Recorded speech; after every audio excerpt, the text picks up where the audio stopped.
नमस्कार दोस्तों, स्वागत है आपके चैनल SR इंस्टीट्यूट पर। आज 3 मिनट की सीरीज़ में हम चर्चा करेंगे निसर्ग। इसका नाम निसर्ग क्यों पड़ा है? तूफान जो आया है इसका गुजरात और महाराष्ट्र में, इसका नाम निसर्ग क्यों रखा गया है, इसके बारे में हम चर्चा करेंगे। तूफान का नाम तय करने की पूरी प्रक्रिया होती है और भारतीय मौसम विभाग के भीतर रीजनल स्पेशलाइज्ड मेट्रोलॉजिकल सेंटर तूफान का नामकरण करता है। कौन नामकरण करता है इसका? इसका नामकरण करता है रीजनल स्पेशलाइज्ड मेट्रोलॉजिकल सेंटर। क्या करता है इसका? ये नामकरण इसका ये करता है। ये सेंटर तूफानों और उष्णकटिबंधीय चक्रवातों के नाम रखने वाली युक्त राष्ट्र संघ की एजेंसी वर्ल्ड मेट्रोलॉजिकल, क्या नाम है? वर्ल्ड मेट्रोलॉजिकल ऑर्गेनाइजेशन है, इसको बोलते हैं WMO। ये अप्रूव्ड है क्या करने में? जो उष्ण चक्रवाती हैं उनके, ये क्या है? एजेंसी है इसको। ये तूफान कहाँ रहा है? आपको दिख रहा होगा इस मैप में।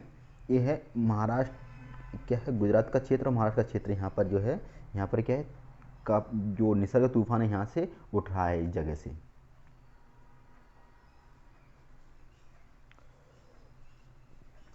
लेकिन हिंद महासागर में उठने वाले चक्रवातों को देश के तूफान से प्रभावित होते हैं, वो तूफानों के नाम रखते हैं। क्या होते हैं? जो हिंद महासागर है, जो उसमें जो तूफान उठते हैं और जो उससे देश प्रभावित होते हैं, वो क्या करते हैं? उस देश का नाम सुझाते हैं जिस देश में वो आता है। ठीक, तो कैसे सुझाते हैं इसमें है? ये जो चक्रवात आने का, जो चक्रवात कैसे आते हैं? पानी जो है, दिख रहा आपको समुद्र में पानी एकदम, इस चक्रवात आने का है। हाँ, जब WMO ने सितंबर 2004 में संबंधित देश से अपने अपने क्षेत्र में आने वाले चक्रवात का नाम खुद रखने को कहा, तब भारत पाकिस्तान, किसने? भारत, पाकिस्तान, बांग्लादेश, मालदीव, म्यांमार, ओमान, श्रीलंका और थाईलैंड को मिलाकर कुल 8 देशों ने इस बैठक में हिस्सा लिया और तूफानों के नाम रखने की प्रक्रिया शुरू की गई। कैसे प्रक्रिया शुरू की गई? उस समय हर देश में आने वाले चक्रवातों के लिए 8 नाम सुझाएगा और इस तरह तूफानों के कुल 64 नामों की सूची बनाएगी। क्योंकि अब 64 सूची कैसे बनाएगी? अपने अपने नाम, जो देश हैं, क्या करेंगे? 8 नाम सुझाए गए थे। अब क्या गया? नाम देने की शर्त ये होती थी कि ये नाम छोटे और समझ आने लायक और संस्कृति के संवेदनशील और भड़काऊ नहीं हो। मतलब छोटे भी नाम हो और समझ में आ जाए कि क्या उसका मतलब क्या होता है, और संस्कृति के संवेदनशील हो। तो उसकी संस्कृति जो है, वहाँ की जो किसी भी देश की जो है, वहाँ की संस्कृति क्या है, कल्चर वहाँ की क्या है, उस क्षेत्र में क्या है, उस चीज़ पे ये होना चाहिए। और हमेशा ही भड़काऊ नहीं होना चाहिए, जिससे किसी चीज़ को विवाद फैल सके, उस चीज़ के बारे में नहीं होना चाहिए। लेकिन बाद में इस समूह में और देश शामिल हुए और देशों की कुल संख्या कितनी हो गई इसमें? कुल देशों की इसमें 13 हो गई। अब सूची में संभावित तूफानों के नाम जोड़ते गए। सूची के अनुसार अम्फन की सूची में अब सभी 64 नाम खत्म हो गए। जो अभी आया था, जो तूफान आया था अम्फन, उसके बाद अब क्या होगा? 64 नाम जो थे टोटल, वो ख़त्म हो चुके हैं। अब फिर क्या करेंगे? देश वापस से अब स्टार्ट नाम करेंगे। कैसे कैसा करेंगे? अब जो तूफान निसर्ग 65वां तूफान है, यानी 64 तूफानों के नाम जो नई लिस्ट आई है उसमें ये पहला नाम है। क्योंकि जो 8 लिस्ट बनाई, 8 देश थे, 8 ने क्या करा? 64 के नाम दिए।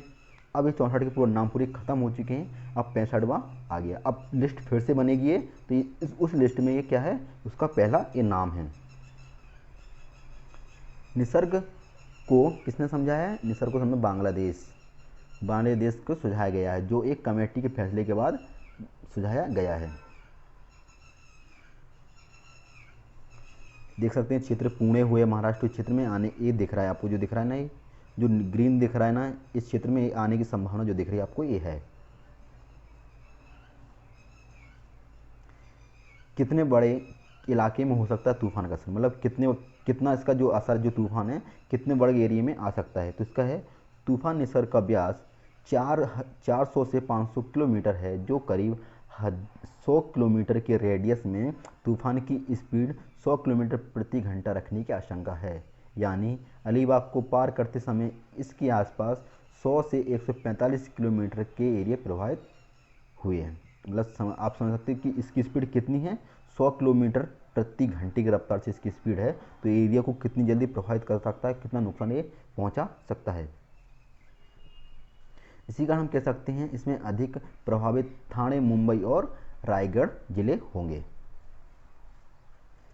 इसके साथ रत्नागिरी, पालघर और सिंधुदुर्ग में 80 किलोमीटर प्रति घंटे की स्पीड से हवाएं चल सकती हैं। इसके साथ साथ गुजरात, वलसाड़, नवसारी और डांग जिलों में भी 80 किलोमीटर प्रति घंटा की स्पीड से हवाएं चल सकती हैं। हवाओं की ये स्पीड करीब 6 घंटे तक रहेगी, यानी शाम के 7-8 बजे तक हालत ऐसी रहेगी कि धीरे धीरे फिर ये हवा कम होती जाएगी। आपने देखा होगा कि करीब करीब ये स्पीड 12 से 3-4 बजे तक कम अच्छी स्पीड थी, फिर उसके धीरे धीरे कम हो गया है। अब इसकी अब बिल्कुल ख़त्म होने की कगार पर है। इसके बाद मध्य महाराष्ट्र होते हुए ये आगे बढ़ेगा और पुणे, नासिक, अहमदनगर, औरंगाबाद में भी 60 से 70 किलोमीटर प्रति घंटा की स्पीड से हवाएं चलेंगी। ठीक, इसी के साथ निसर्ग यहीं समाप्त करता हूँ। जय हिंद, जय भारत।